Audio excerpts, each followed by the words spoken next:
Alors bonjour tout le monde, ici TVA Nouvelle et nous allons parler de l'actualité de la semaine. Celle-ci concerne les Olympiques de 2020. Les Olympiques 2020 se situeront au Japon. Mais pour être plus précis, on va parler de la flamme olympique qui aura lieu en mars 2020. Mais qu'est-ce que la flamme olympique? Mon collègue Jean-Guy répondra à cette question. Merci Jean-Claude. Alors, la flamme olympique, je vous le rappelle, c'est une flamme qui est allumée à Olympie grâce à l'énergie solaire, puis transportée de ville en ville jusqu'à la cérémonie d'ouverture des Jeux olympiques. Eh bien, le lieu de départ de la flamme olympique commencera au J-Village. Non loin de ce village, c'est-à-dire à 20 km, il y a eu une centrale nucléaire dévastée par un tsunami en 2011. Ceci a provoqué de la radioactivité qui est encore présente de nos jours.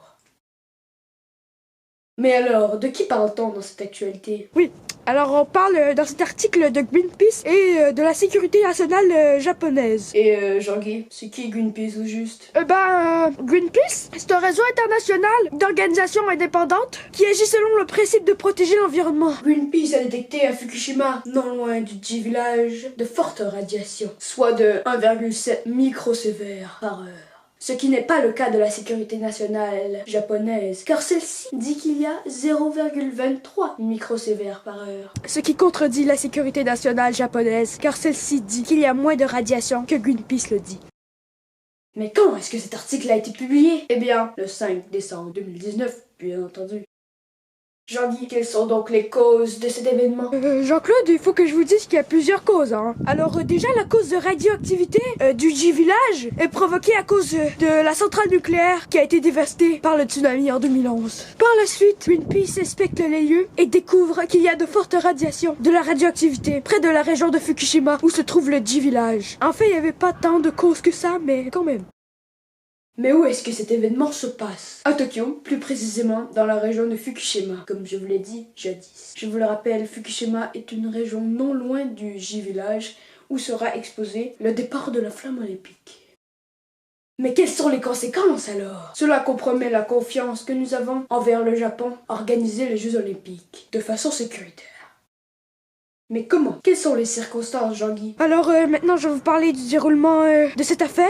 Le Japon souhaite utiliser les Jeux olympiques pour afficher le relèvement de la région après 3 désastres, tels qu'un tremblement de terre, de magnitude 9, un tsunami et une catastrophe nucléaire. Alors je vous le rappelle, la flamme olympique, c'est un message de paix et d'espoir. C'est un des symboles les plus forts du mouvement olympique. Et c'est en tant que message d'espoir que le Japon souhaite utiliser le J-Village, un lieu dont plusieurs catastrophes sont survenues, comme lieu de départ de la flamme olympique. Mais tout ça a bien sûr un lien avec les cours d'histoire que nous avons eus au secondaire. Parce que rappelez-vous que ce sont les Athéniens qui ont créé les Jeux olympiques. Les premiers datent de 776 avant Jésus-Christ.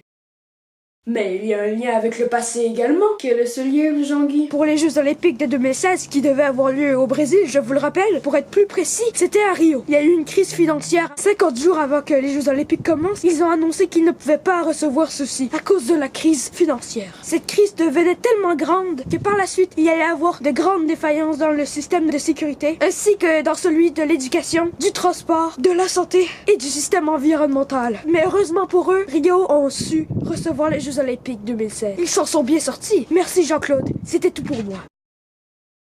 Vous voulez que j'anime un débat? Pourquoi pas? Comment gériez-vous cette situation? Soit retirer le J-Village du parcours, soit nier l'information, ou confirmer l'événement, mais travailler pour que ce lieu devienne un lieu sécuritaire.